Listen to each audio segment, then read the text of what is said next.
Welcome to The Intentional Investor with Matt Zeigler, where he and his guests explore the intersection of investing and life, portfolio and purpose. Nothing in this podcast is investment advice.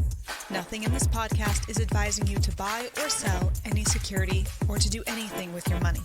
Seriously, you should only act on investment advice from someone you know and who knows your unique situation. We are not that person.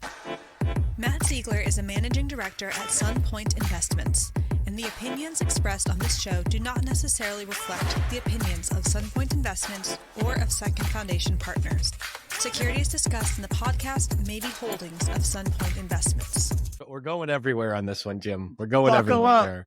Buckle up. Stay frosty. It's frosty. The cold world. Pack your own heat. You're watching The Intentional Investor on the Epsilon Theory YouTube channel. I'm your host, Matt Zeigler, and I am joined today. He's a man of not contradiction, not confliction, but maybe erudition, what the dictionary calls the quality of having or showing great knowledge or learning scholarship. Now, what do I know? He's less JP Morgan and I think a little bit more PJ Harvey, and that less banky finance, more Banksy artistic and not quite rid of me, but kind of down by the water in his own unique way. He's less HP Inc. and more HP Lovecraft, and that he's less industrial printer company, which really a missed opportunity. You got to agree. Like HP Inc., the fact that they didn't throw a K on the end of that, just I get mad every time I see that. And HP Lovecraft, I got to get this in for you. More weird New Englander, but maybe don't call him a great old one because that feels insulting somehow. But JP, this is writing this intro. JP, Judd Persig. That's like a Judd McKenna, Robert M. Persig like mashup. Uncle John, the PM. Uncle John, famous for arguing the IBM shares at the dinner table when you weren't allowed into the conversation, which truly made you a JA. That's a junior analyst way back then. Jigapoo. Jigapoo? No, that's not an ICP term or some weird, outdated racist thing. I mean, like Jay-Z meets the Tao of Pooh as in Pooh Bear, kind of like mashed up. That's starting to fit. And I'm getting closer because this conglomerate building philosopher of sorts, you know him, and I'm clearly wasting time. And something's on your head there. I think that's a golden braid I see. No, it's just an infinite loop of some Golder Escher Bach. We'll edit that out and post. Ladies and gentlemen, the one, the only, JP, Jim O'Shaughnessy. Welcome to the show. Wow, Matt. I think I'm just going to take the transcript for this and just port your introduction into all the about me. I'm basically just looking for a hype man gig. That's what I'm determined here by doing this show.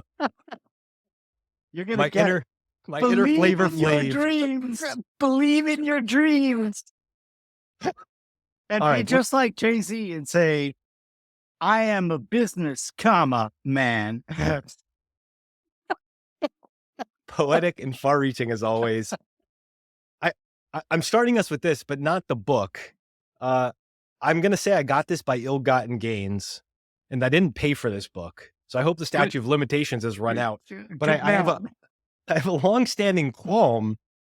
So I used to work at like a big broker-dealer wirehouse type thing, and one of the great ways I would learn would be in the post-financial crisis era. I started like financial crisis, and then these people would like leave the firm, and they would inevitably have these like bookshelves stocked with books that were never read. The spines are perfect. The book has never been cracked. Exquisite. Your book, untouched, virgin territory.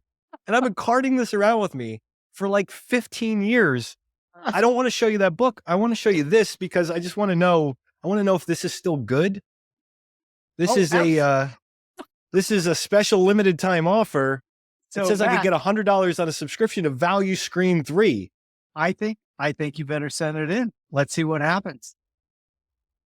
I did read the fine print, and once I get all the way past if my personal computer equipment is an IBM 3.5 or an IBM 5.25. Then go fuck yourself.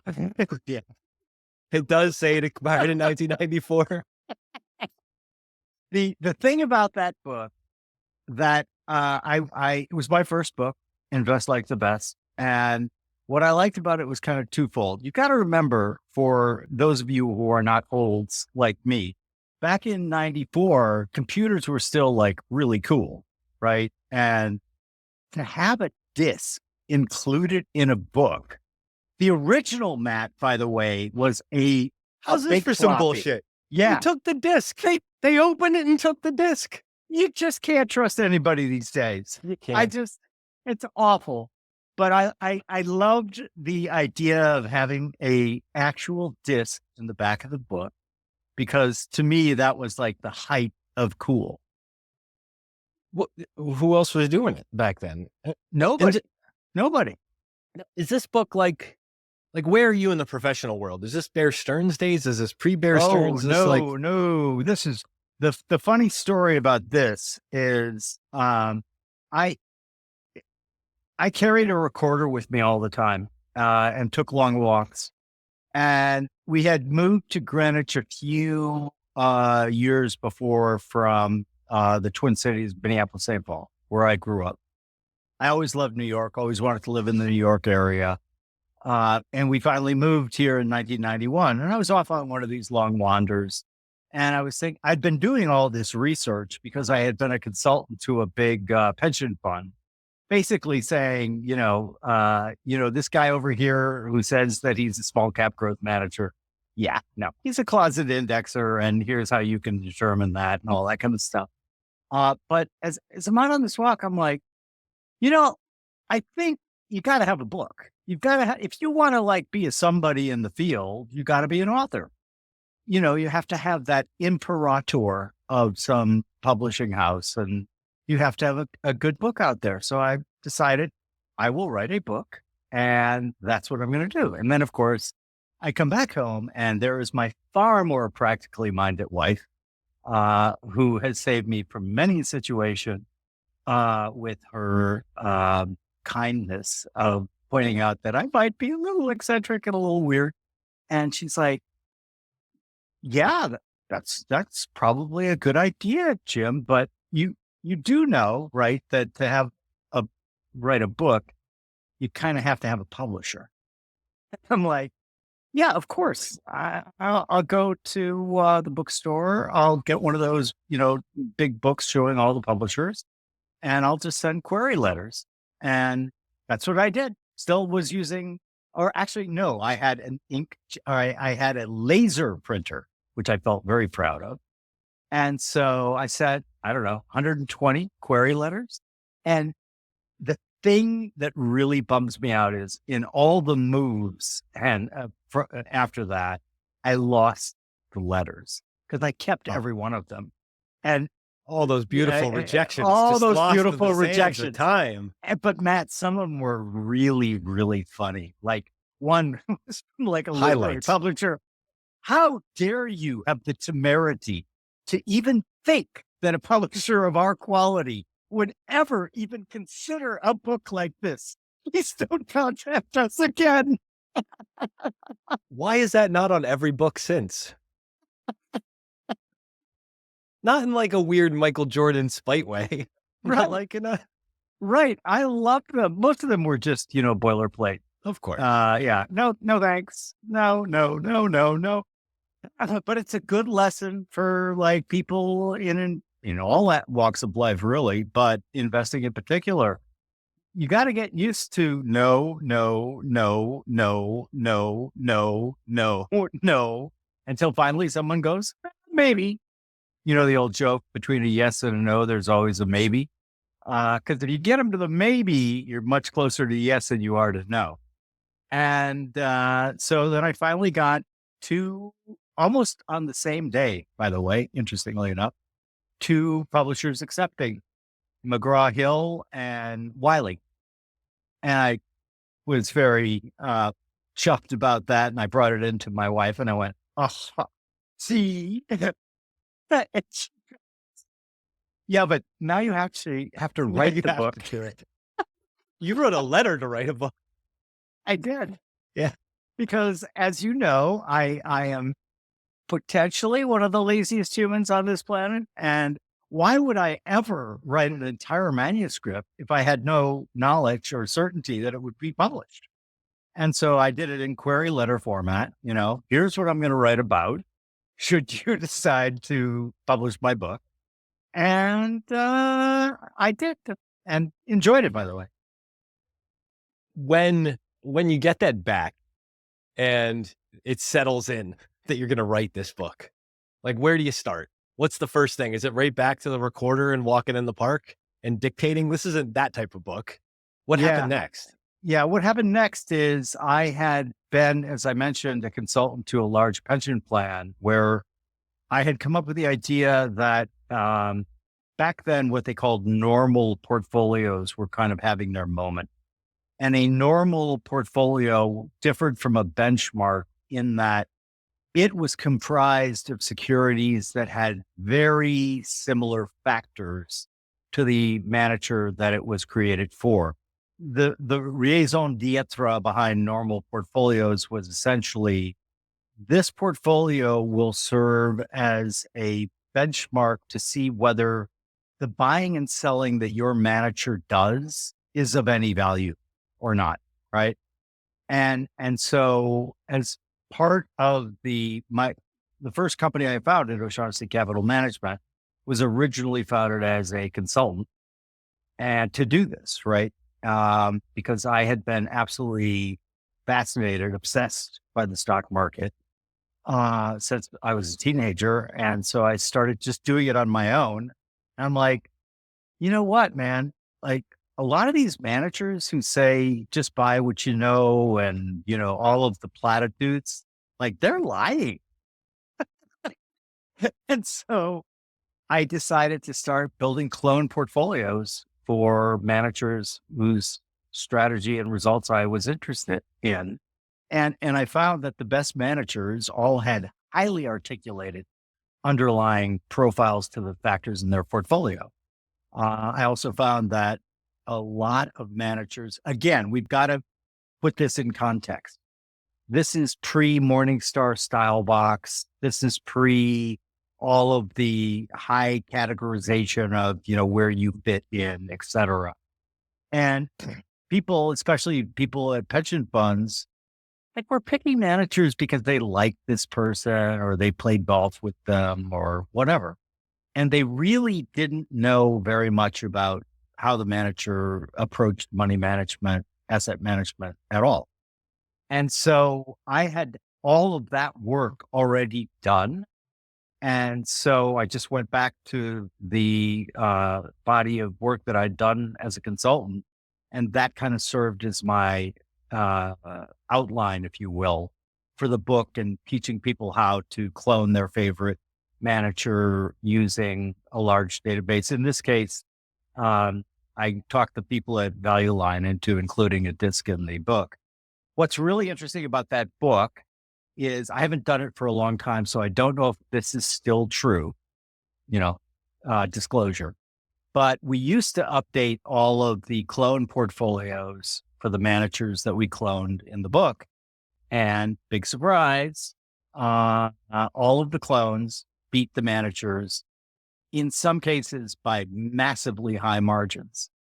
And essentially, it demonstrated to me that a lot of decisions that are made in the heat of the moment or as a reaction to what was currently going on in the market were actually quite ill-advised and probably not a good move. So anyway, that was that book, which led to all the others. And they kind of stem out of, I'm fascinated by this. It's something I've always wanted to just kind of like ask you about, because there's something about, I feel like anybody who thinks about philosophy and also thinks about factors is we're thinking about what are the things that inform the variables that boil up to explain whatever the heck is going on at the top. Mm-hmm. And take me back in time, take me all the way back to, you've told the story elsewhere. This is my problem with doing these interviews. Like, I've heard too many other things of you saying these stories. We can direct people to other interviews. There's other things. Read and listen broadly, people. Go get through information. I hate repeating things twice if I can avoid it. But I want to talk a little bit about your grandfather, because I feel like there's been a lot of stuff in what you do and the way you talk about him of like, this is a factor analysis of this man. Like, you're trying to recreate certain things. And when you talk about these dinners with him after your grandmother passed, he came to dinner 2 times a week or something? Mm-hmm. Like, what was that like? How did you start to understand was he the first really successful person you knew? Yes, definitely. Because, I didn't get around quite a lot when I was 6 to 8 years old. And so my grandfather, Ignatius Aloysius O'Shaughnessy, I love his name. Greatest name ever, by the way. It's so great. Aloysius was like the joke name of, my youth of the 80s and 90s. Yeah, Like when you had to pick a mock name to make fun of your friend, you used exactly. Aloysius. And none of Yeah. us could spell it. I No, was delighted no. when I saw that. It was like, this can only be Aloysius. Yeah, impossible. Anyway, he was in many ways a role model for me because he was amazingly successful as an oil, what they used to call wildcatters. And of course, the irony was he grew his original company, Globe Oil, into the world's largest privately owned oil company because of the crash of 1929. He did not trust, he hated Joe Kennedy, which was odd because obviously we're Irish. And normally he might admire another Irish fellow who'd gotten ahead and done really well. But to my grandfather, he was real stickler for, committing crimes, bootlegging, front running on Wall Street, all that kind of stuff that led FDR, when he appointed Kennedy the first commissioner of the SEC, and everyone around him did the dead stare like, Mr. President, you do know that he's a well-known bootlegger and criminal, right? And his response was, well, takes a thief to catch a thief. Anyway, my grandfather did not trust Wall Street because back in those days, Wall Street was very untrustworthy. All the famous stories about the pools that would gin the price of a stock all the way up only to sell to the rubes who bought it because they saw it going up. Joe was one of those guys. But so he had nothing in the market when the market crashed in 1929. Every one of his competitors, many of them friends of his, did. And back then you could get, your margin requirement was if you put up a dime, they gave you $1 in margin. Yeah. Great way to go broke. And so quite literally the crash wiped out almost all of his competitors. And he was flush with cash because he had been doing very, very well. And he went out and bought them out at like literally pennies on the dollar. But the thing about him that I admire probably the most is, all the Buffetts and Gateses of the world who, have taken the pledge and we're going to give our money away when we die. My grandfather did that only like nearly 100 years ago. He started giving away and ended up giving away virtually his entire fortune. By the way, bullshit alert here. He did set up his kids quite nicely before doing that. And so I was always fascinated by him as a kid. The original fascination, honestly, Matt, was because he was really funny. And how? Give me a good funny story. Just very, very witty, very, he just did crazy shit. Like he met every president, I think, from Coolidge up, right? Because he was a big shot in the oil industry. But things like, he had a boat down in Miami. And back in those days, people would wear a tux to dinner, even if it was on a boat, right? And so he was looking through his binoculars and he looked and he sees his friends both at a distance. And he says to his friends that are on his boat, hey, that's Hoover over there. They've got President Hoover for dinner. Let's go say hi. And of course, they're in boat clothes. And everyone is like, hey, we don't have tuxedos. We can't go there. They go, I know him. They love us. And he crashed the party.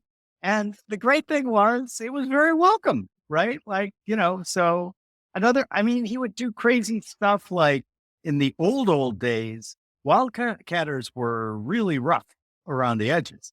And there was this hotel in Denver that they stayed at that had a series of balconies looking over the lobby. And so my grandfather was, I think, on the second one or whatever. And they had these massive flower pots And he looked at his biggest, toughest redneck or roughneck who was with him. And he goes, Clem, yes, Mr. O'Shaughnessy, I'll bet you, I don't know what the bet was, like $10 or whatever. Right. I'll bet you $10 you can't pick that up and throw it down into the lobby. Of course, he said this in jest. And so he starts to turn around and go to talk to somebody else. And he tells the story perfectly. And he goes, suddenly I heard these screams and a deafening crash. He'd actually picked it up and thrown it. Thank God no one was hurt. He obviously had to pay for all of the damage that was done. But like, he was just really always just a very cheerful, in the moment type of guy. People used to confuse him. There was a labor leader back then named George Meany. And, you know, back when unions were super powerful, George Meany was a very powerful man. And my grandfather bore a somewhat close resemblance to him. And so people would come up to him in public and say, Mr. Meany, we just think it's amazing. And of course, my grandfather is the ultimate capitalist. So he's playing right into this. But he was always kind. And he was always like, that's right. You labor boys deserve a better chance. Fight for it. But yeah, he was just always funny. And the other thing that I will say, and is kind of another thing I really tried to follow in his footsteps on, he did not treat children like children. He treated them like human beings. So if I would go into the living room where he and my parents were having cocktails before dinner, and I would start throwing questions at him, he would literally give me his full attention, listen to the question, and then give me a real answer, not a kiddie answer, not a, because that's the way it is, because, you know, whatever, but a real answer. So he was my first and probably greatest mentor. The stuff that you know about him, is this just pure memory on the stories that he told you? Did anybody else write any of this down? Does it exist? Sure. There's a book about him called That Great Heart. And that is mostly about his philanthropic endeavors. The captain of his yacht was a romantic to the point where, you know, his journals are beautiful to read because they're very little about longitude and latitude, and they're all about, and the sun sinking on the horizon makes me glad to be alive. And this was his yacht captain, like writing like these personal notes. These personal notes in the yacht's log, right? Yeah. And so I read all those, which were beautiful. And then he had several people who worked for him at his successive companies that wrote a lot about not just him, obviously, but what was going on. I think I told you the story I have in my possession. Just because I was the youngest grandson and they figured, well, you're a boy, you'll probably like these guns, so you get to have them. I have a Colt 45 and a Derringer. And my wife was kind enough to turn them into art. She framed them and they're quite beautiful. And so before they were framed, we had a plumber come by our house. And he came up and said, hey, have you done a lot of research on that Colt 45 down there? I'm like, no, I know zero about guns. I know nothing, zero. Yeah. And he's like, would you mind? It's kind of a hobby of mine. Would you mind if I did some research? He goes, I'll clean it. I'll return it. I'll do all that good stuff. And I went, sure, but why? And he goes, I think that gun might have belonged to General Custer. And I went, I would take the odds on bet against that because the Custer's gun would probably be worth a little bit of cash these days. And anyway, he goes away. He comes back 3 weeks later, said, well, I was wrong. It is not General Custer's gun. He goes, it was, however, the gun of an officer who lost it at Little Bighorn. And what's interesting is the connection that I remembered that my grandfather told me was my grandfather was very open-minded. And back then, this is the 10s and 20s, America was kind of a really racist society. And so people wouldn't hire Indians. They wouldn't hire people of color. They wouldn't hire for that matter, most Irish. And so my grandfather went out of his way when he was prospecting to check in with the local Indian tribes. And in this one particular instance, he got along famously with this chief. He gave all the men in the tribe that wanted a job at his company, hard work. So it wasn't like he was like a powder puff or anything like that. I mean, they had to work their asses off.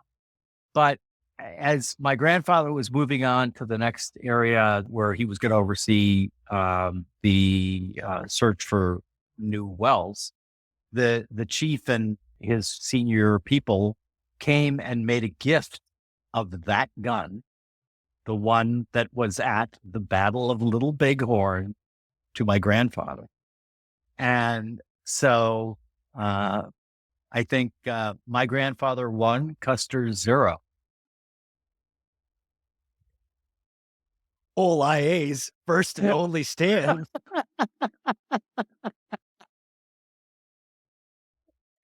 How long? So, go. I know how long. Like, how old were you? How long was he with you? When did you lose? When did you lose him? I was 13 when he died. One of the things that strikes me is we have really long generations in my family.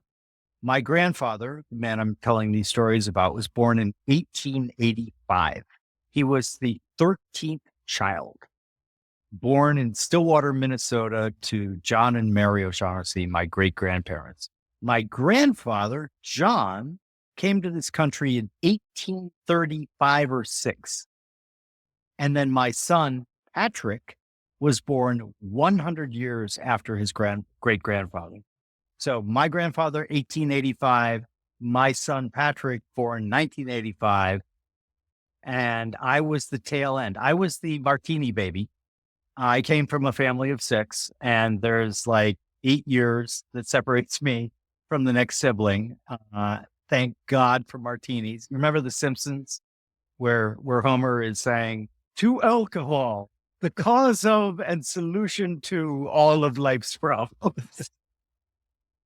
Which is only outdone by the Cecil B. Demented. Are you familiar with this? Yeah. Where the drugs quote, just something along the lines of, before I did drugs, I had lots of problems. Well, once I discovered drugs, I only had one. That's philosophy, right? I love that is indeed. But yeah, so like what fascinates me too is just like how rapid, like we take it much of the modern world for granted, right? What we fail to consider is it's brand new.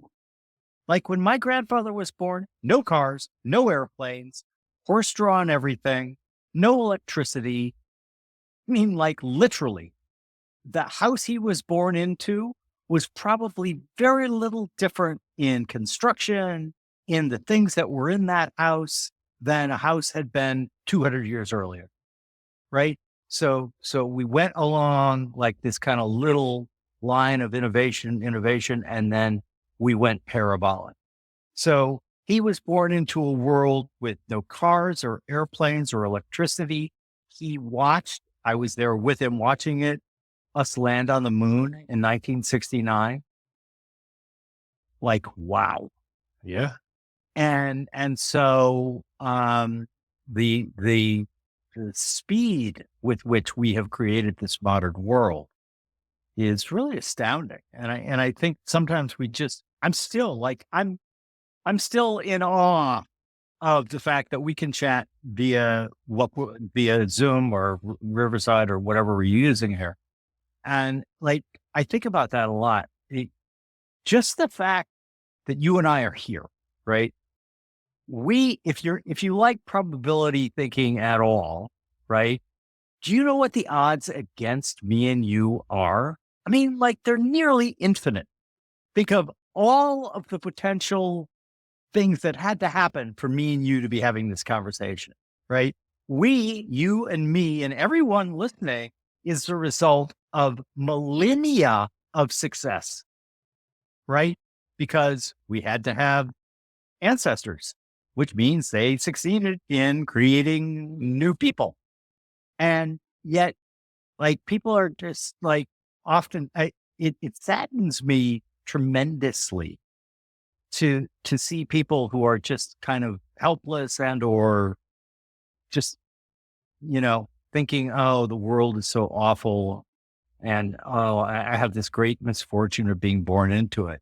I look at it exactly the opposite. Like, we're winners of the cosmic lottery.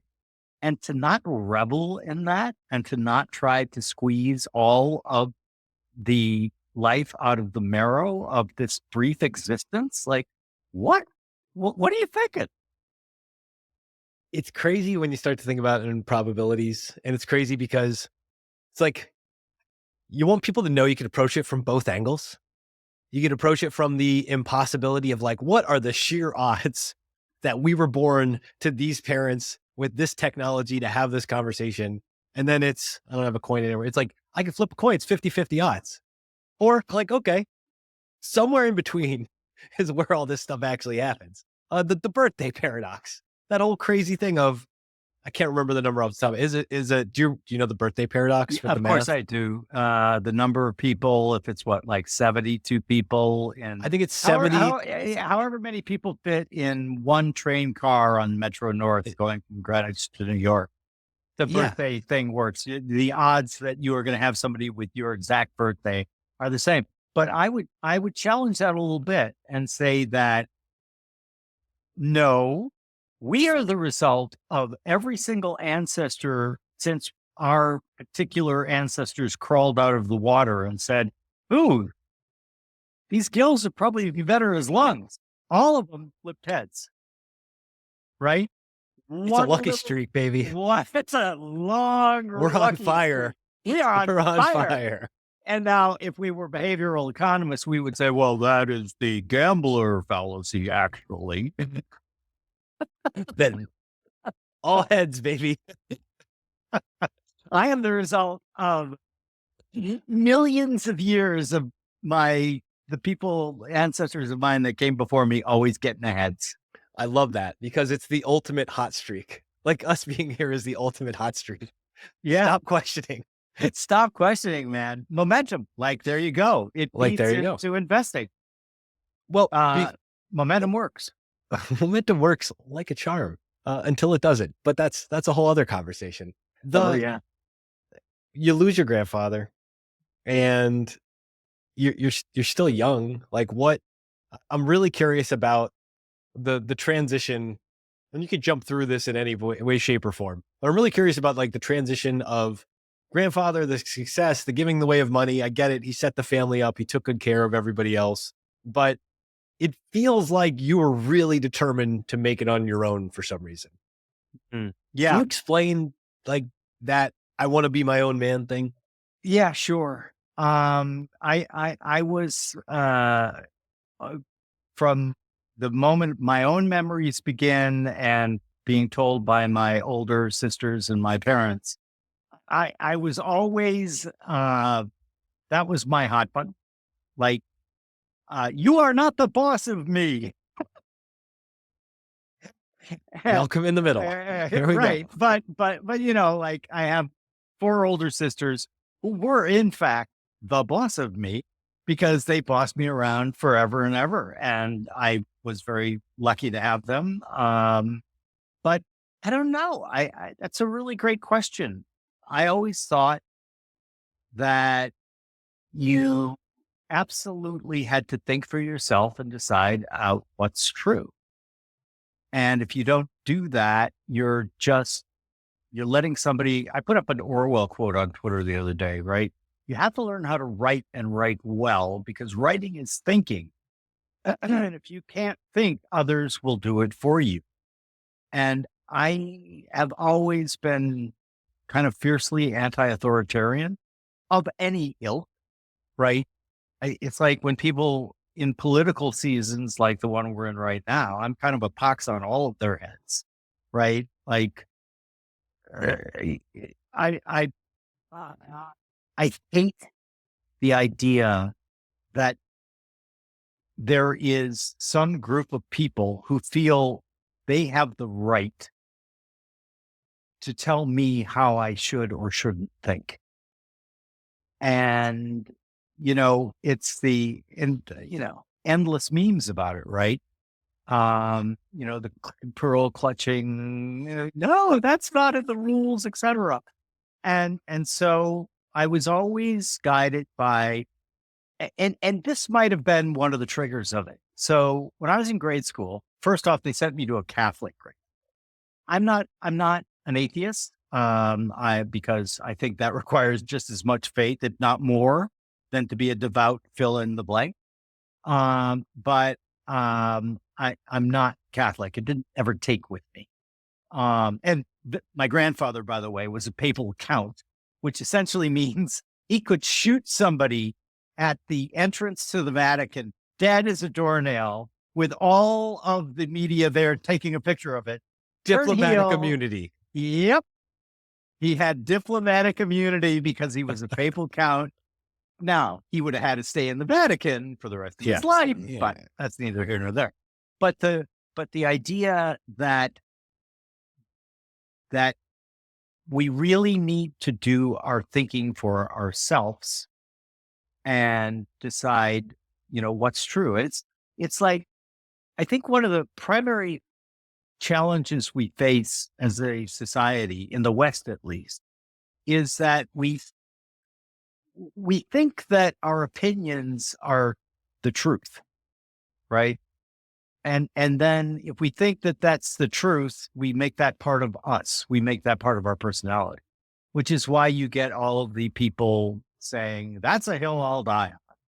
Whereas I try to subscribe to the general patent view that I want to make the other poor dumb bastard die on his hill for his truth. Because really what it is it is your perspective, right? It is your perception. And perspectives can be right or wrong. And so one of the things that I always strived to do was to realize that, so that it became much easier for me to unlearn and relearn things. And the way I would judge these mental models of mine is, what's the outcome of applying them? Are they working? Are they not working? Are they useful? Are they not useful? But back to the story of what might have made me this way. So I went to a Catholic grade school, and back in the dark ages, they had this box of cards. They called it SRA reading program. And people of a certain vintage might remember this.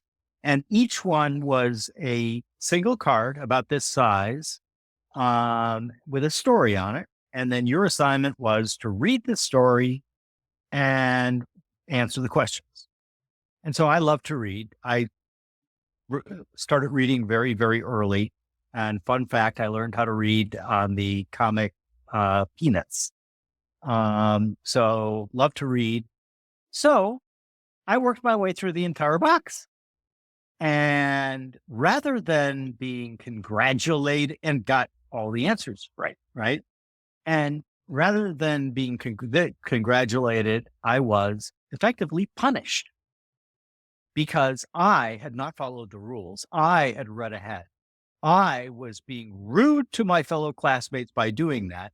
So when it became SRA time for the other kids, rather than send me to the library, they made me sit at my desk making a Christmas tree with my hands like this. Thus, a rebel is born. So I went back and complained bitterly to my father that, can you believe this, Daddy? They're punishing me for being smart. And he goes, yeah, you're smart, huh? And I went, I think I am. He brought me into the living room where he had the entire Encyclopedia Britannica. And he pulled out the first volume, set it down, and he goes, read this. And so I did. and realized, ooh, maybe I'm not nearly as smart as I think I am. I don't know what like half of these words mean, but I think that was kind of the imprint that got me into that sort of more pugnacious attitude, maybe than anything else. Yeah, you have to get rejected by authority. This goes back to the rejection letters to all the publishers. It's being like, oh, I, that's the worst you can do to me. I thrive on rejection. I think that like it's one of those things that like mistakes. Everyone's like, oh, I can't make a mistake. You can't do anything if you can't make a mistake. Yeah. Mistakes are portals to discovery. I fuck up so many things I try to do. And how do you get better? You get better. I mean, like if you want to take, what does a natural human look like, right? Watch a child. I'm really lucky to have 6 grandchildren, from age 10 all the way down to newborn. And if you watch a child, this is an unprogrammed human. And what are unprogrammed humans like? They are voraciously curious. They want to explore everything. They're naturally optimistic. They're like, I'm never going to learn how to crawl. Well, I guess I learned how to crawl, but I'll never know walking. So they're natural optimists, and they're just absolutely in awe of everything. And they just want to learn more, more, more. I'm sure if you've got kids, anyone listening or watching who has children has been defeated by the number of whys you get from your child, but that's the good stuff. The idea of a natural, unfiltered, unprogrammed human children, man, I think we should be able to try to regain that, because we get conditioned, we get programmed. Oh, but what if so and so sees me fail? Or, why is fear of speaking in public the number one fear? Like the old Seinfeld joke. That means that if you're at a funeral, you would rather be in the casket than giving the eulogy. It's such a classic. And yet, like most of this is just societal programming. And by the way, there is no conspiracy theory here. This all evolved in a normal manner because, like, listen, there's that old saw about whenever a ancient population exceeded a population of, I can't remember what it was, 750,000 or 1,000,000, vengeful, watchful gods appeared, right? If you're trying to run a society and like you think you've got a monopoly on truth, like virtually every leader right up until the Enlightenment, right, where all the scientists were like, "Hey, wait a tick! You tell me that God appointed you as the leader? I'm suspicious of this." Anyway, like. So these societal rules are invisible for the most part. Many of them are quite useful, right? Like the 10 Commandments. If I was like the potentate or the king of Sumeria or whatever, I'd probably have had 20 commandments, right? Like, and if you don't follow these rules, God will smoke you down. So, like, it's very explainable in terms of complex societies and the rules that we live by, game rules, right? But I like rejecting the game rules. I like making up my own. What's the first business? Like, what's the first? Not reject the game rules, but I feel like you must have started a first business or done something for profit of your own accord at some point where you were like, well, how'd you prove it to yourself that you could defect? So the first job I ever had was as a professional magician. I loved magic. You and Steve Logan. And I absolutely adored magic. Again, a connection with my grandfather, but this was more my dad. my dad also liked magic. And my grandfather, when my dad was a little kid, had bought him these books on magic. So copyright circa 1931. And my dad had kept them and he gave them to me. And I was absolutely hooked. Like, So cool. oh my God, this is the coolest So thing cool. I've ever seen. And so then I started learning about Harry Houdini and all these other great magicians. And so that's what I did and got paid, learned a lot too. Like, it kind of ingrained that attitude into me that people, for the most part, like most people, and by the way, I include myself in this. So let's be very clear on that. Most people are just like on autopilot. And magic works the same way most entertainment works, be it a novel, be it a movie, be it a magic show, is to get them to buy into the world that you are presenting them, right? We suspend our disbelief quite easily. And especially if it's entertaining. And so one of the things, though, that I learned from my time as a professional magician was people would believe a lot of things that they probably shouldn't believe.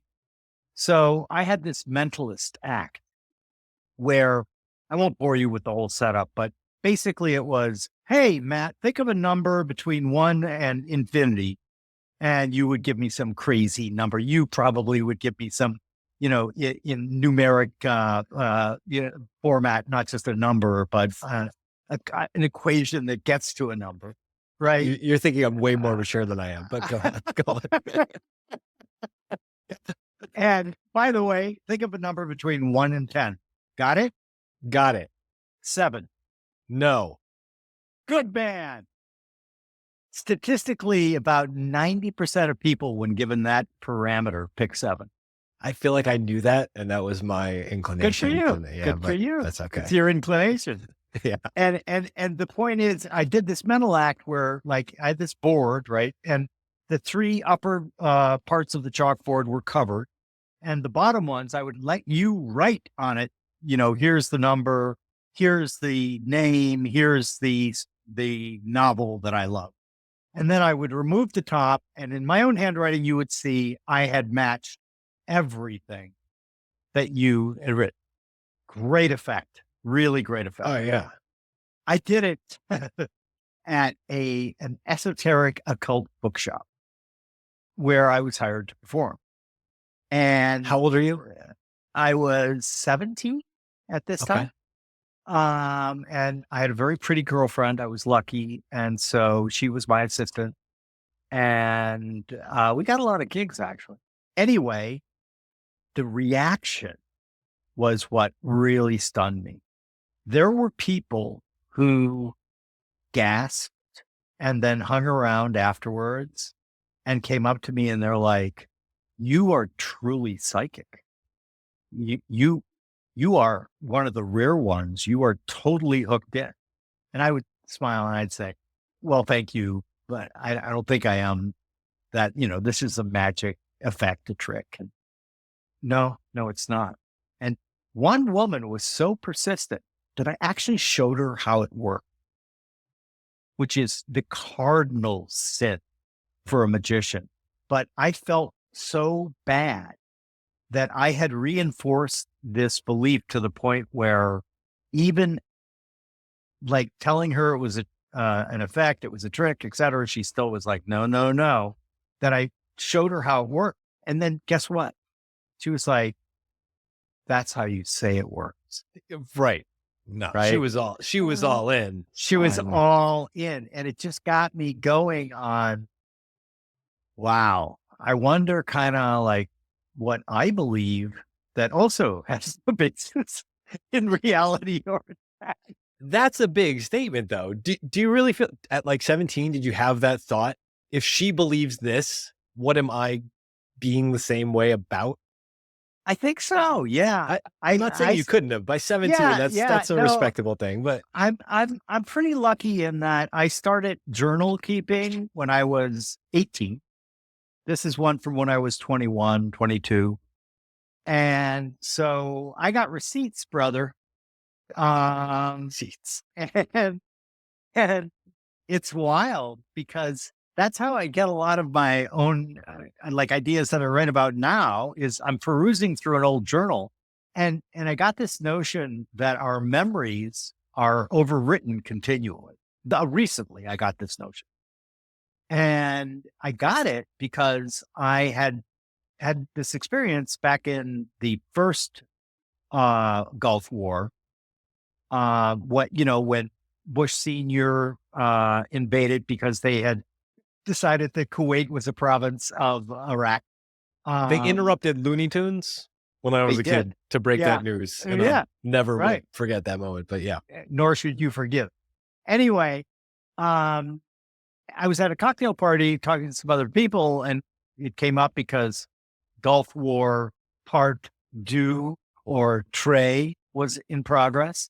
And all of us were of similar dispositions. And that was, we don't support this particular current war, but yeah, we really did support George Bush Sr.'s going in because after all, Saddam had taken Kuwait. It was absolutely reckless and irresponsible on his part. And like we all think, yes, of course, we did support this war. And I was looking something up in a journal from that era. And I found, much to my actual shock, I did not support that war.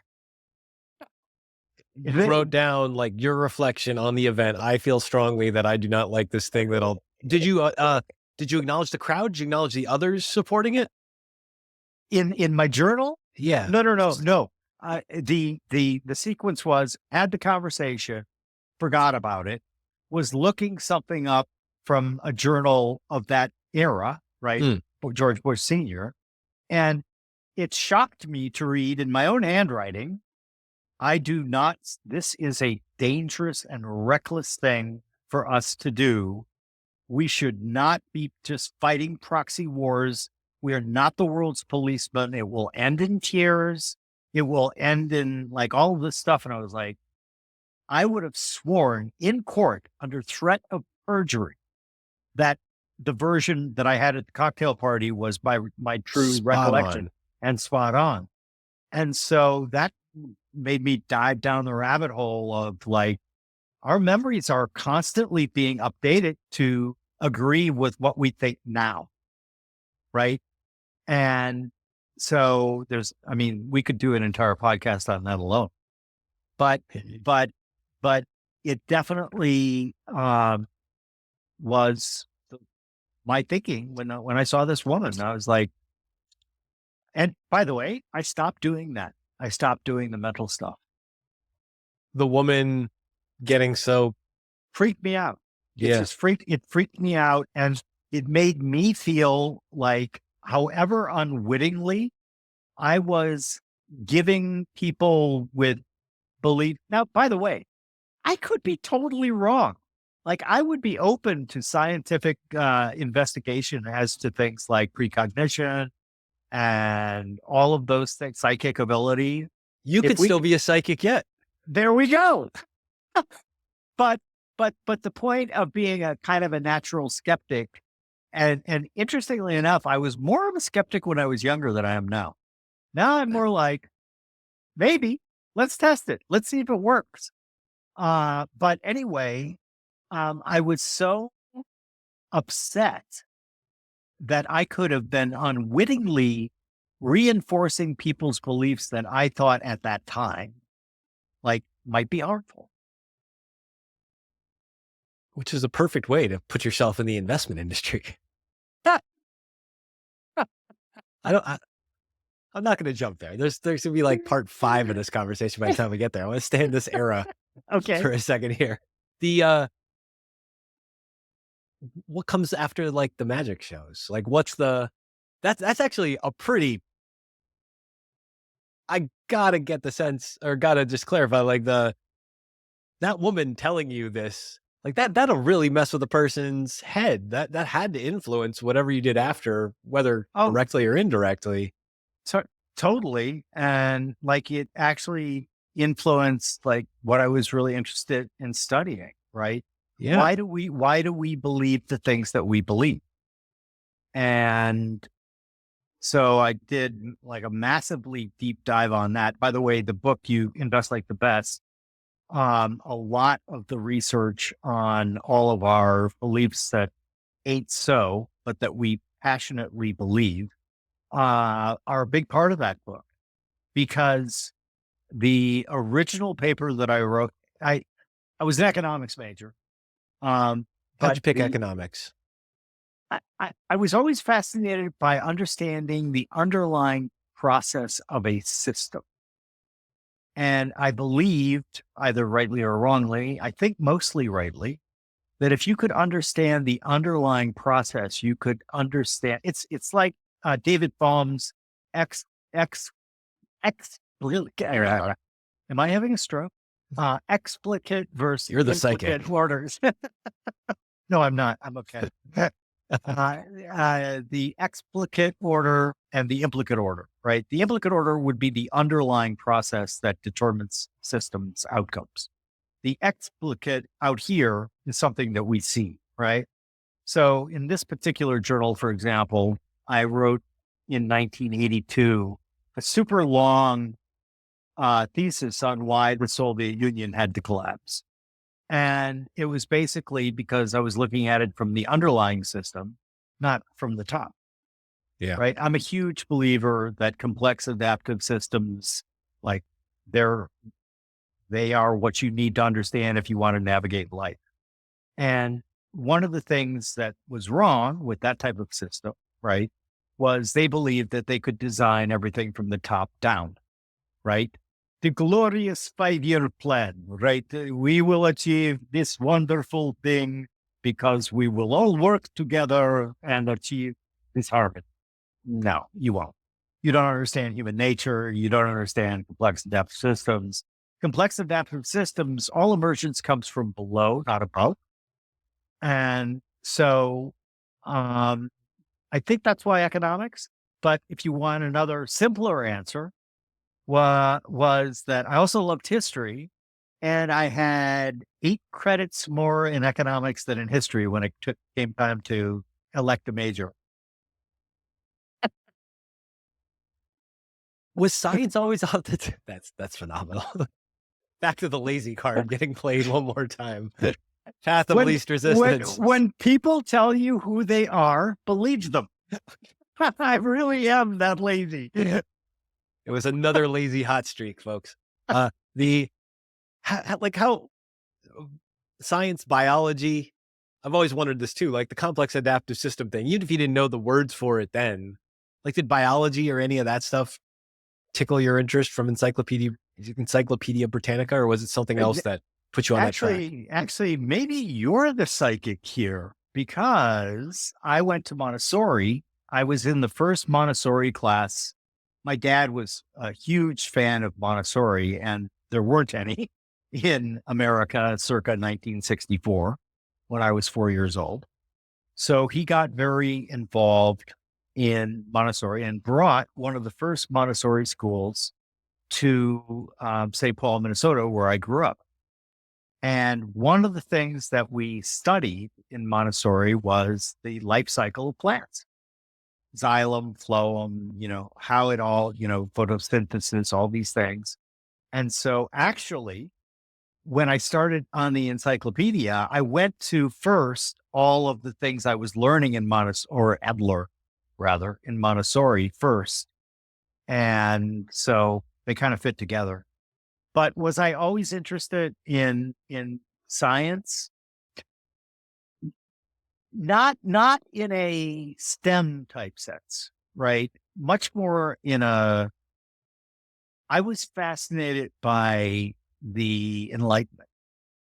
I was fascinated by the scientific method, because, and I'm putting today's Jim's words here. So I'm sure that if I was going to go back and find it in a journal, the words are going to be a lot simpler. But I believe pretty passionately that if you believe whatever you want, but at least try to give it a test, right? And that's easier than you think, but that drew me to the classic scientific method.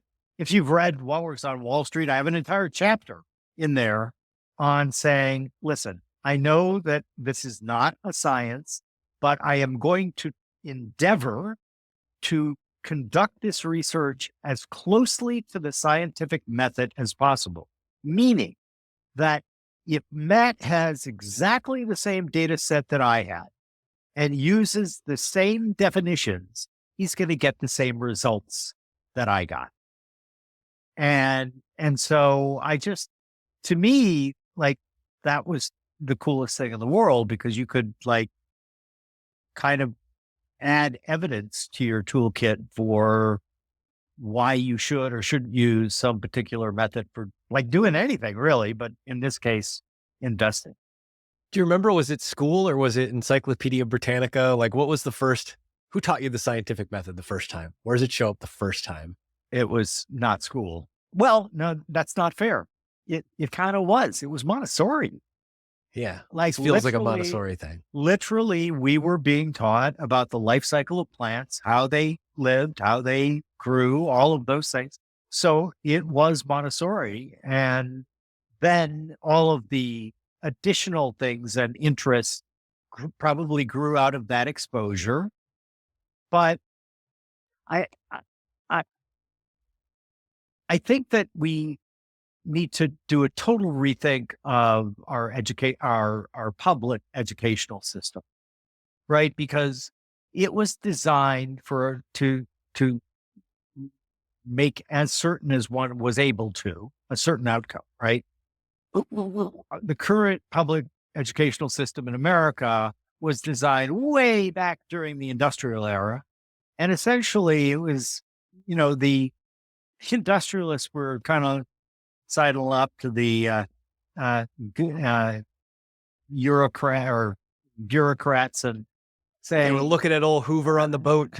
They we're in the wrong clothes, but I know a guy. But I'm going over there. But they were kind of like, hey, it'd be really, really cool for us, at least, and for the great prosperity of this nation, if you could teach people to sit in a room for 8 hours and do as they are told. And because they were getting them ready for factory work. Right? Yeah. Right. And that to me is an abomination. It was then, and it is now, but now it's even worse because that isn't how the economy works anymore. We are truly in a knowledge economy, and we should be using teaching methods that recognize and lean into that as opposed to the opposite. And so much of education, it seems to me, regardless of the type, right, is indoctrination. And it's like they want to open up your head and install a correct answer machine. I still have my little scar right here. Yeah. And they really screwed you in the Matrix. That's they were supposed to go in the back. Oh, okay. I know. They blew it. They blew it. I got it out. But, they want to put a correct answer machine in. And look, there are lots of benefits to memorizing stuff because it allows you. I memorized like 100 poems when I was a teenager because I loved poetry, and great way of getting girls, to be really honest. But when you memorize something, you quickly can go to that particular snippet, and then it unlocks you. If you're a Sherlock Holmes fan, his memory palace. Yeah. There is something to that. Like, there is. What one thing is adjacent to another. Same with jokes, for example. Like, I once had a joke off. I only worked for another organization one time in my life. And that was when I went to Bear Stearns after Netfolio was collateral damage in the dot bomb explosion. But anyway, on Wall Street, as I'm sure you know, if you are a hothouse flower or fragile, easily offended, Wall Street's probably not the place for you. because like Especially literally Wall Street of yesteryear. Yeah. Yeah. Yeah. Yeah. But essentially, one of the key elements of Wall Street of yesteryear were jokes and the ability to be funny. Right. And so I once had a joke off with a guy I ostensibly worked for. And like people were going, how? And it's the memory palace thing. You remember the one joke, and then all of a sudden, all the other ones that are attached to that memory show up too. And of course, you end up getting to some really, really, really bad jokes. But HR's not here. It's fine. yeah, HR, let's just put it this way. In the one time I did work for Bear Stearns, that big company, probably not HR's favorite guy. Okay. Not because of anything. Well, I will tell you one really funny story. So I was senior managing director, and in the feudal way that investment banks were run in that era, that was like being the lord of the manor. If you were a senior managing director, like you were the shit. And then it was the equivalent to To a when diplomatic immunity in this case. Right? Yeah, You could just basically. literally, yeah, got it. Basically, that's a great way to put it. And so they asked me to interview interns coming in for the summer, and they were coming from like the best schools and everything. And I had always rebelled against standard interviews. I felt that they actually subtracted from your ability to make a good choice. You know, where do you see yourself in 5 years? What's your biggest I love that one. What's your biggest weakness? I just work too hard. I try too hard. And anyway, so the questions that I asked were nothing related to that. So I had a math major come in, sat down. Her CV was amazing, like, brainiac. And she sat down. I said, "Hi, how are you? I'm great. Interested in finance because, well, I love math, and they two seem to go together." And I'm like, okay. And then I looked at her and I said, "What's 17.5% of 72?" And Matt, like literally, she froze, and a single tear, Oh God. went down her eye. This is like a John Wick execution. And Like, she oh my fled God. she fled the interview. Oh no. Did we And ever so- find this poor girl? So immediately, who's at the door? HR. Oh. What did you do, Yes. you monster? Oh no. Like it was asked what 17.5% of 72 was. I did math. That's what I did. I did that. But the interesting thing is that, and then I asked a bunch of other silly things. And at parentheses, like I did one of my first big wins as a manager was being hired by Merrill Lynch to design one of their unit investment trusts. I had written a piece on the dogs of the Dow. I'm sure you know about that. And it was Barron's single most reprinted article in history. And I was very proud of that until I thought about it for a minute. I went, oh, wait a minute. Merrill Lynch is selling a dogs of the Dow UIG. And I said, like, who's ordering all these reprints? And the guy laughed. He's like, Merrill Lynch is the only one. Anyway, so they hired me. And so I had to go out throughout the Merrill Lynch system. And back then, like in those days, Merrill was the broker to America, right? The thundering herd. Wall Street to Main Street in every sense of the word. Exactly. But it was almost like they cloned all of their brokers. They all were definitely taller than me, definitely had more hair than me, and definitely my handshake's pretty firm. So I was pari passu with them on that. But they all also had really good senses of humor.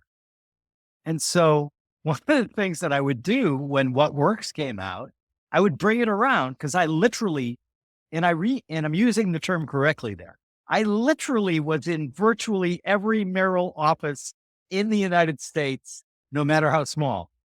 And like Vero Beach, I was there. You know, Schenectady and you know, the places near the Canadian border. I was there. This one came out of, I'm going to say, most likely Springfield, Massachusetts. I was there. It could have been Hartford. I think it was Springfield, Massachusetts. I was also in Hartford. Anyway, fantastic. So the funny thing was, everyone would say, "Hey, would you make that book out to me?" And I'm like, "Sure."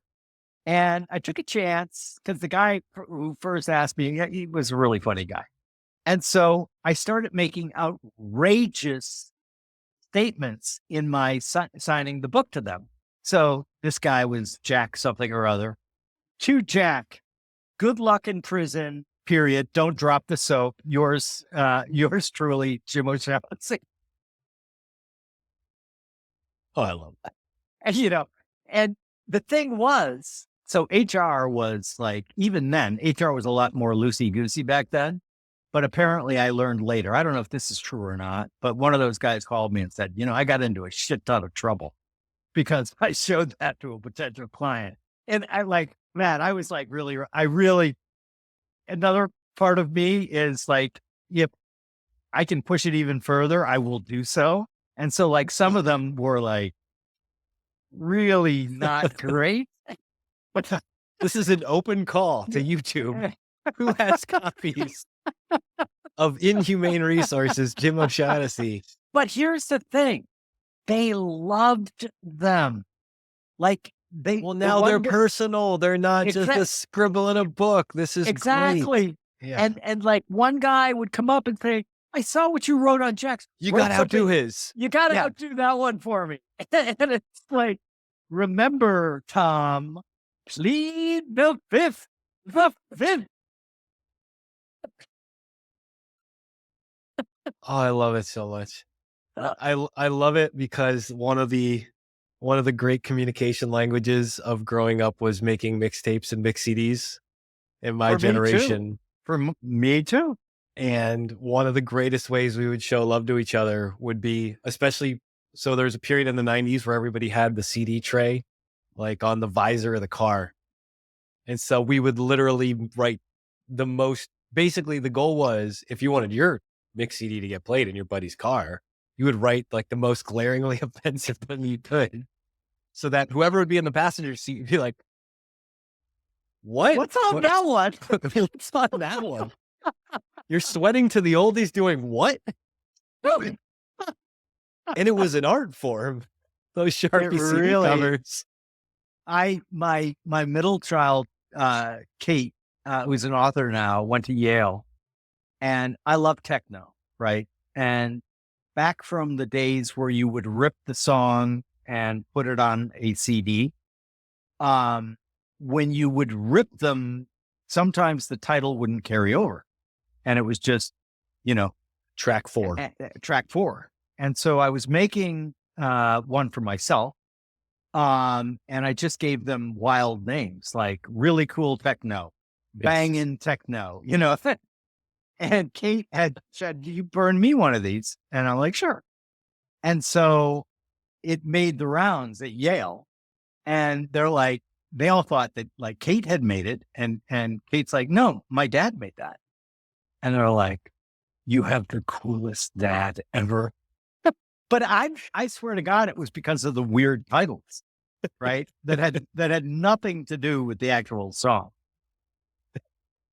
That's amazing. If I don't say, I mean, I have like multiple pages of note here. If I don't read us on some notes here, there will be a part 2 to this. It's coming somewhere. Let's go back. I want to invite you to interrupt me anywhere you want along this list, but I got to replay some of the hits from this conversation today. We start off with this idea of why you got to have a book. Kind of amazing. This is a Golden Escher Bach callback. Like the golden ratio between no and yes is maybe the golden mean. Like, does it exist? There you go. My copy's right over there. Yeah. Awesome. Is maybe the actual, like, that's why maybe's a little bit closer to yes and a little farther from no? You gotta get to maybe. You gotta get to maybe. Because if you get to maybe, your probabilities of getting to yes increase substantially. We covered Ignatius, Aloysius, Olaye, the original AI.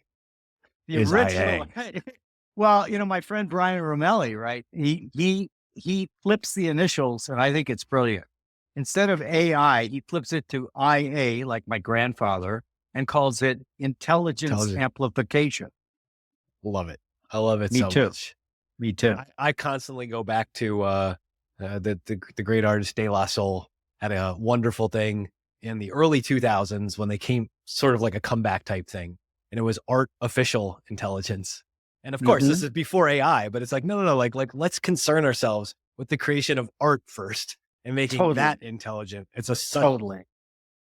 We talked about kids and treating them like human beings with the straight talk. I don't know. I love that so much because I think so many people just could learn from that. Just talk to other people straight. Give them that respect when they're a kid, especially cross-generation.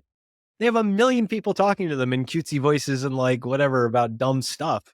Like ask them a real question and see what they respond with. That's fantastic. By the way, I'll give you a quick story on that. Please. You're supposed to interrupt. When my daughter Kate, the same one who was at Yale, was a little girl, we were having a conversation. My wife Missy and I were having a conversation about reincarnation. And we were talking about it. I can't remember the context of why we were having that particular conversation, but Kate was in the back. I think she must have been 4 or 5. And Patrick, her brother, is 2.5 years older. So I asked him first. I said, well, what do you think about this? Patrick was a naturally born philosopher. And so I don't recall his answer, but it was something that, made some sense. Right. Yeah. And then I looked in the rearview mirror. Kate was still in one of the kiddie seats. Right. And so I said, well, Kate, what do you think? She got this pensive look on her face. And she said, I think once you light a match and blow it out, you can't relight that same match, Dad. I'm like, wow. Well, there's an existential crisis in the car seat, honey. We're just going to pull it over here. She incepted Buddhism, so check that box. Jeez. But my point in this, I've had similar things with my grandchildren. If you give them the opportunity, children are really amazingly observant. And if you listen to actually what they say and really give them your full attention, it's an amazing experience. They're pattern matching on a different level. And I feel like people miss that. In fact, I'll go so far as to say we've got family in from out of town this week from overseas. My brother lives overseas with his wife and daughter, and they're here. And I'm basically watching a bunch of sub 5 kids talk to each other and engage with us. And it's like their pattern matching ability and even just figuring stuff out that is, not natural language to one of them and whatever else. Amazing. And, I asked a neuroscientist about it, and it's when we're born, we have like 1 billion extra neurons as backup. Just hanging out. Just hanging out because evolution made it so that you could drop a human almost anywhere and they could figure it out. Right. And so I asked him the question, like, would it be too aggressive to say that, your average child from, say, birth to age 5 is essentially tripping balls? And he laughed and he goes, almost precisely that. And once those patterns get matched, right, and then they lock in, neurons that fire together, wire together. And that's what, it's not just the conditioning that makes us less trippy, so to speak. It's the neurons firing, wiring, and saying, yeah, okay, got that pattern, moving on to the next. Okay. Oh, okay. This is an interesting one. But yeah, like awesome stuff. Well, as this next note will indicate, this is why I don't need mind expanding drugs. I wrote down, you gave me the life advice to always hire a romantic to captain your yacht. So Make sure, however, Matt, let's be very clear. Please. Make sure that his or her first mate has some technical ability and engineering ability. Oh, because if it's all romantic, we're headed for icebergs. Yeah. Okay. Yeah. I get it. Yeah. Because what would happen is he would be lost in the beauty. The majesty of that iceberg. Yeah. Magisterial. Crashing right into the president's boat. That'll be me. Me and my romantic ship captain. Yeah. We talked about you're not the boss of me, the kids, just this whole thing about like thinking for yourself, finding out what's true, that the Orwellian quote that you invoked, that if you can't think, others will gladly do it for you. And what I'm scared of, others who will do it for you who also have diplomatic immunity. Right. That's the killer. That's the killer combo. That's the killer right there. And for everybody who's watching this and keeps saying the voice, the diplomatic community at the movie, I see you. I feel it too. I love that Charles Schultz taught you to read, which I think I also have this in common with you. I read a lot of Peanuts cartoons growing up, and for good reason. The SRA reading programs, the punishment, and you drawing your Christmas trees is a really funny mental image, but the punishment leading you to Encyclopedia Britannica, and that ties all the way back to the beginning. It's just like, this is teeing up your rejection streak. Yeah, I love it. I mean, like, honestly, and the funny thing is, you don't naturally love it, right? No, it sucks. It sucks in the moment. It hurts. I still remember reading the first review that absolutely slammed that book, Invest Like the Best. And I was hurt. I was in the West Wing in seclusion. And then you become inured to it. You build up a scar tissue, right? And it's like you literally learn, like, who cares? Right? Like, I would submit to you that if you wrote a book and it got nothing but 5 stars on Amazon, you've written a shitty book. The idea is you definitely want some of those, I'd give this no stars. Because if you're not saying anything, definite, not saying anything with a real point of view, like, what are you saying? Why bother? Why not just have auto work? We could have AI book writing.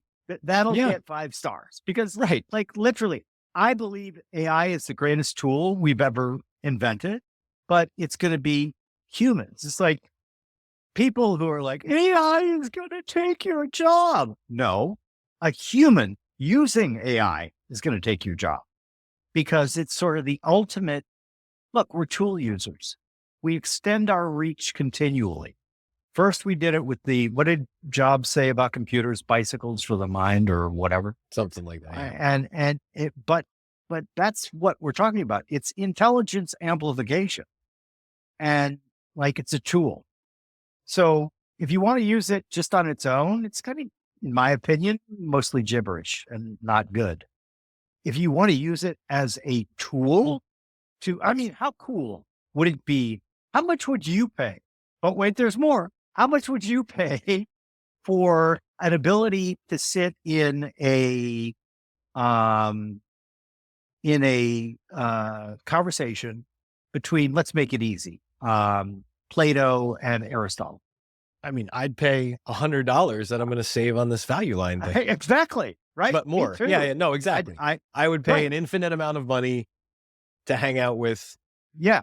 I don't know. And so like Infinite Media, which is one of our verticals at O'Shaughnessy Ventures, we're going to do that. We're going to take everything that was ever written by Plato and put it in. Aristotle, unfortunately, did not write much and was not as nearly a good gifted a writer as Plato. But we'll go through the material, find out which is like reasonable to put in and not reasonable.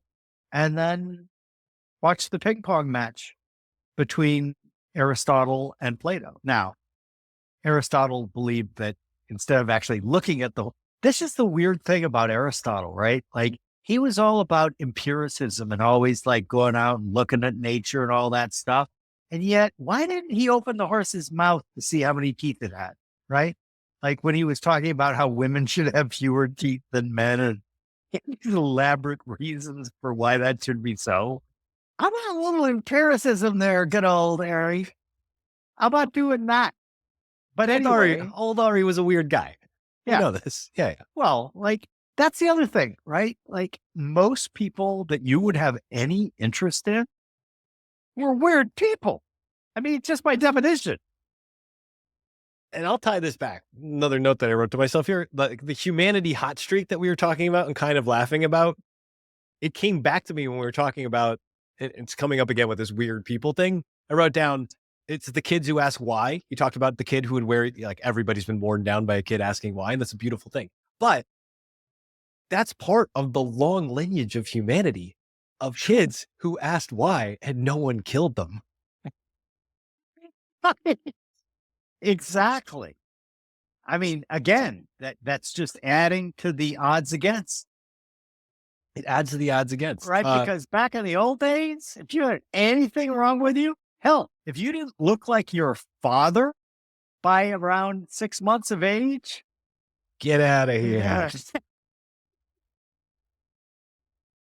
We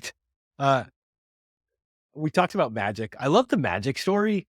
I love the considering of magic basically being the thing that if your starting assumption is everybody's on autopilot, then you can enter the engagement in a totally different way with the assumption of, oh, you're on autopilot. So I'm actually going to approach this thinking that since you're already on autopilot, I don't think like we have to make magic again or something. I don't know what the saying is for this, but like, I want people to remember that this like delightful trick that we use when people are on autopilot, because that happens a lot in our lives. And we don't call it magic when an algorithm is saying, here's the latest thing to make you excited or inflamed or whatever. Yeah. The neurolinguistic programmers would say that you needed a hard reset. And back in the day, in the early 70s when their work was popular, one of the practitioners, I can't remember which one of them it was, but would be giving like public speeches, right? And somebody would ask him kind of an innocuous question, and he would go, "Why the fuck do I know?" And like back then, you didn't say fuck, right? In the 70s, that was taboo. But the effect it had on the audience was immediately everything they were thinking, everything, like, oh, I have to go after this and do, get my car washed, blah, blah, all of that gone. Blank space. And then you can introduce the idea. Now it's lost a lot of its punch because everybody's wearing like sailors all day long. But yeah, hard reset. This idea of journaling, and I love this contrast and seeing this in you in this conversation of the awareness of being a flawed narrator, but also being a determined journalist. And I say journalist in like the personal journalist sense, but it's like, as flawed as I am, as horrible as this record may prove to be in my mind, I want this here because that tracks all the way back to like when I asked you about why not biology, why go into economics, and more so than just like the, moose and squirrel quality impression of the Russian accent, which was fantastic, by the way. But this idea of great cartoon, by the way, that a lot of life truths, life truths of them, Rocky and Bullwinkle. Oh, totally. But the journals become these like reinforced book memories that you can go check. And then the books you read, the things you go, the Encyclopedia Britannica becomes the thing that goes like, yeah, I know my stuff is flawed, but I have my own journals to keep me honest to what I'm thinking. But then I have all the libraries of everybody else. And I think that's part of what I think you're probably most excited about with all the AI stuff and all the different ventures that you're pursuing.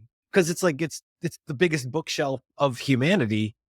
All of a sudden you can interact with it in a way that just no one's ever been able to imagine before.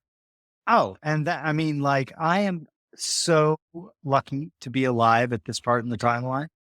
And like, I, I've been waiting for this again. Journals. I hadn't really remembered this, but like I was going through this one from when I was 21, and I'm writing about this. I wasn't calling it AI because they didn't call it AI back then, but here it is. Projects, Microman project, connecting an alpha machine with the human brain. Won't that be cool? This is you at 21. Yeah. Link up between brain waves and computer database. Semi-artificially intelligent computer base with access to all other databases needed, enabling man's creativity, emotional intelligence, intuition, and spiritual spark to be joined with all of the known data of human history. So this occurs somewhere in between young Jim breaking the woman's heart at the magic show, free AI Jim connecting this together, and still a little bit before you proved your management skills by making Math Girl cry. Keep nesting this journal entry into the continuum here. Yeah, I had the great good fortune of meeting Seymour Cray, and that name will mean very little to young listeners or viewers, but he invented the first supercomputer, basically. And he did it. This is what I find so cool, and I got a chance to see them. He did it on the yellow legal pads. He did it all by hand in writing. Yeah. He took this and he made a supercomputer. And he made a supercomputer. And what I thought was the most badass about it, he did it in pen. That's not pencil. Take It's that, like, number 2 pencils. exactly. This guy Take was those so to space. smart. That's And amazing. It's like long, and he showed him to. Yeah. And I'm like, I just am in such awe for such brilliance. Like, oh my God. And I'm pretty sure, I came up with the idea for the alpha machine, which was in my notes, like a 10 to the whatever million generation supercomputer, which essentially is AI. Yeah. You came up with it. Your daughter, she's blowing out matches and figuring out the meaning of life. You're incepting AI. I get it. I will not Al Gore the situation here and claim that I invented AI. I did not. Actually, the term AI, I think, comes from like the 50s, if I'm not mistaken. Is it a Bell Labs term or like something from like in that era? I want to say. Yeah. Again, like that's the book publisher. Like, why don't we have more great books using source material about Bell Labs, about like all of these incredible creation machines, and that we're doing it just for the pure joy of inventing stuff, right? It's like when Jobs went to the Xerox PARC lab, which was their think tank, right? That's where he found I don't have one, but that's where he found the mouse, right? The prototypical mouse. And he's like, this is cool. You guys doing anything with this? They're like, yeah, no, it's an experiment. He goes, cool. Cool, man. The mouse was really Steve Jobs' banging techno dad track naming. The modern computer. I know they know, but if they don't know, tell the good people watching where to find you, Jim. You can find me anywhere, everywhere, all at once, given the internet. I am most active on Twitter. I have only one account because I am just too lazy to have others. I'm on LinkedIn, but more for comedy than anything else. And I have a private Instagram that's just like for pictures of my grandkids, honestly. And you can find a good us use of technology, if ever there was one. And you can find us online at OSV Oscar Sam Victor .LLC Larry Victor. someday at part 2, we'll start. I think we got up to age 17 or something like that, but I knew we were never getting. I'm amazed we got that far. I didn't know we would get past like 2 generations ago in your family history, to be perfectly honest with this. Well, it's been remarkably fun for me, Matt. And if you want to really tank your ratings and do another round with me, I'm happy to do it. If I was here for the ratings, I'd be gone a long time ago already. Same with me. Jim, you are truly an intentional investor. Like, subscribe, all the things below. Thank you so much for your time today. All right, Matt. See ya. Thanks for tuning in. Be sure to like, share, and subscribe wherever you're watching The Intentional Investor so more people can find our show. You can follow Matt directly at cultishcreative.com or at cultishcreative on Twitter. For more great content at the intersection of investing and life, check out epsilontheory.com or at epsilontheory on Twitter.